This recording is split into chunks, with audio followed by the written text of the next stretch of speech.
Shyam Weaver यानी black hole ये ब्रह्मांड का एक ऐसा दैत्य है जो अपने में बहुत सारे रहस्यों को संजोए हुए है। आइए आज उसके एक एक रहस्यों की पड़ताल करते हैं और ब्लैक होल के बारे में विस्तार से चर्चा करते हैं। ब्लैक होल के बारे में दुनिया के सामने सबसे पहले अपने विचार प्रकट करने वाले वैज्ञानिक थे professor John Michell. Michell Cambridge University में एक अध्यापक थे और उन्होंने ब्लैक होल के बारे में अपने विचार सन 1783 में रखे थे। उनके बाद सन 1796 में फ्रांस के एक वैज्ञानिक पियरे साइमन ने अपनी पुस्तक the system of the world में ब्लैक होल के बारे में विस्तार से जिक्र किया। ब्लैक होल एक ब्रह्मांड का ऐसा पिंड है जिसका गुरुत्वाकर्षण इतना प्रबल होता है कि उसके पार रोशनी भी नहीं जा सकती और अंतरिक्ष में उसके आसपास या उसके गुरुत्वीय घेरे में आने वाली हर चीज ब्लैक होल निगल लेता है। सिर्फ इतना ही नहीं, ब्लैक होल के जितने नजदीक जाते हैं उतना समय का भी प्रभाव कम हो जाता है और ब्लैक होल के घेरे के अंदर तो समय का कोई अस्तित्व ही नहीं है। तो चलिए जानते हैं इतना रोचक पिंड आखिर ब्रह्मांड में उत्पन्न कैसे होता है। ब्लैक होल एक अत्यंत घनत्व और द्रव्यमान वाला पिंड होता है। ब्रह्मांड में किसी भी वस्तु को हम अगर कॉम्प्रेस करके बहुत छोटी कर दे तो उसके द्रव्यमान और घनत्व से उसका गुरुत्वाकर्षण बल इतना प्रबल हो जाएगा कि उसके बाहर रोशनी का भी जाना संभव नहीं होगा और वो चीज ब्लैक होल कहलाएगी। यदि हमारी पृथ्वी का घनत्व बहुत बढ़ जाए और संपूर्ण पृथ्वी को कॉम्प्रेस करके महज 1.5 सेंटीमीटर कर दिया जाए तो उसका गुरुत्वाकर्षण बढ़ जाएगा और वो ब्लैक होल हो जाएगी। पृथ्वी से 13 लाख गुना बड़े हमारे सूर्य को भी अगर कॉम्प्रेस करके एक छोटे से मटर के दाने के समान कर दिया जाए तो वह भी एक ब्लैक होल हो जाएगा।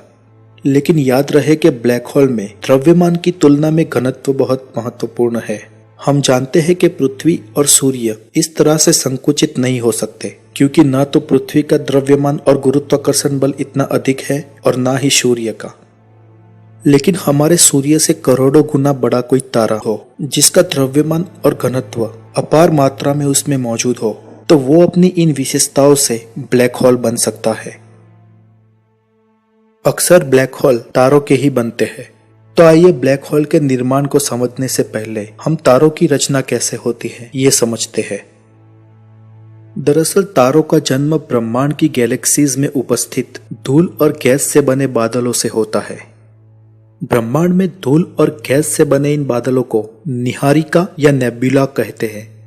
इन निहारिकाओं में हाइड्रोजन की मात्रा सबसे अधिक होती है और लगभग 25% तक हीलियम होता है और बहुत कम मात्रा में कुछ और भारी तत्व भी होते हैं।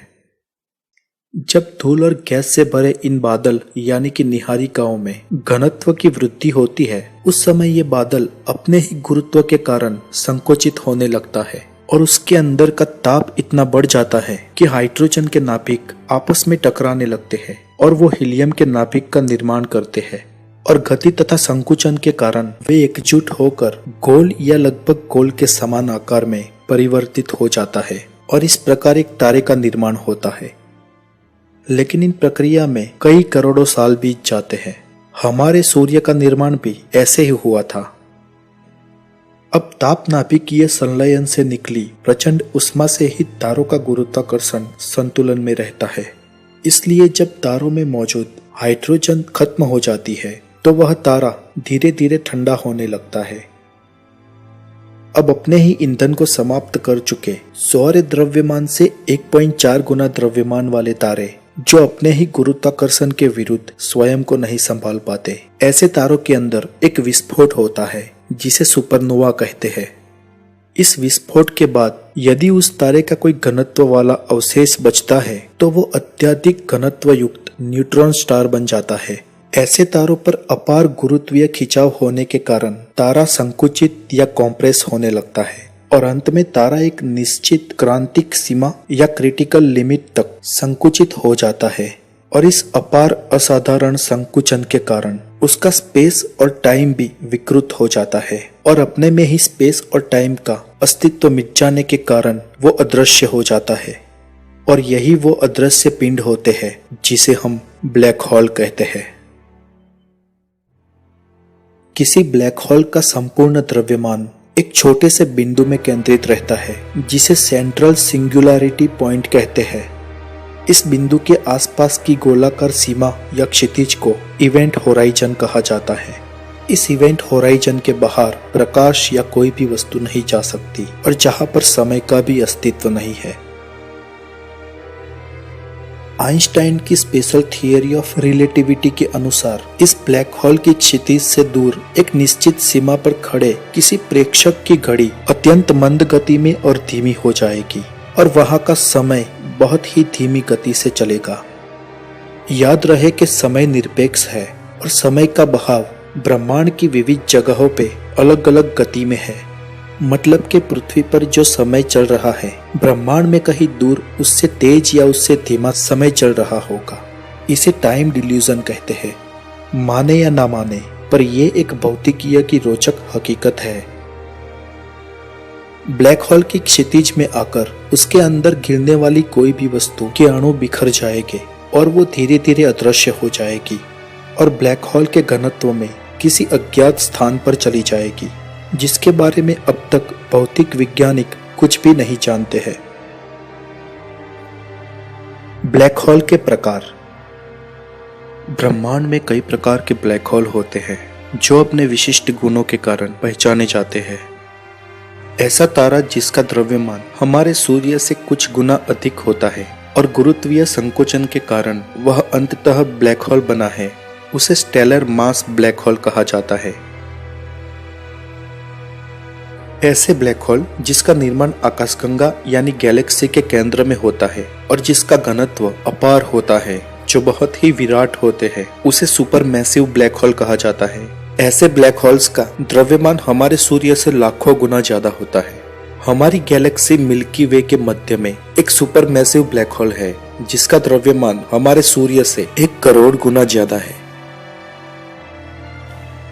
कुछ ऐसे भी ब्लैक होल होते हैं जिनका द्रव्यमान हमारे सूर्य से कम होता है और जिनका निर्माण गुरुत्वीय संकोचन के कारण नहीं परंतु अपने केंद्र भाग के पदार्थ और ताप के संपीड़ित होने के कारण हुआ है। उसे प्रीमोर्डियल या स्मॉल ब्लैक होल्स भी कहा जाता है। इन लघु ब्लैक होल के बारे में वैज्ञानिकों का मानना है कि उनका निर्माण ब्रह्मांड की उत्पत्ति के साथ हुआ होगा। भौतिक वैज्ञानिक स्टीफन हॉकिंग्स के अनुसार हम ऐसे ब्लैक होल का अध्ययन कर ब्रह्मांड की प्रारंभिक अवस्था के बारे में बहुत कुछ जान सकते हैं। दोस्तों, हम में से कईयों के मन में ये प्रश्न उठता होगा कि ब्लैक होल प्रकाश को भी सोख लेते हैं और जिसके कारण वो ब्रह्मांड में अदृश्य मालूम होते हैं। तो आखिरकार वैज्ञानिक ब्लैक होल का पता कैसे लगाते हैं? मिशेल के अनुसार ब्लैक होल्स अदृश्य होने के बावजूद भी अपने आसपास निकटतम स्थित आकाशीय पिंडों पर अपना गुरुत्वीय प्रभाव डालते हैं। ऐसे में बीच में तो अंधेरा होता है लेकिन उसके आसपास की चीजें उस अंधेरे की तरफ खींच रही दिखाई देती है।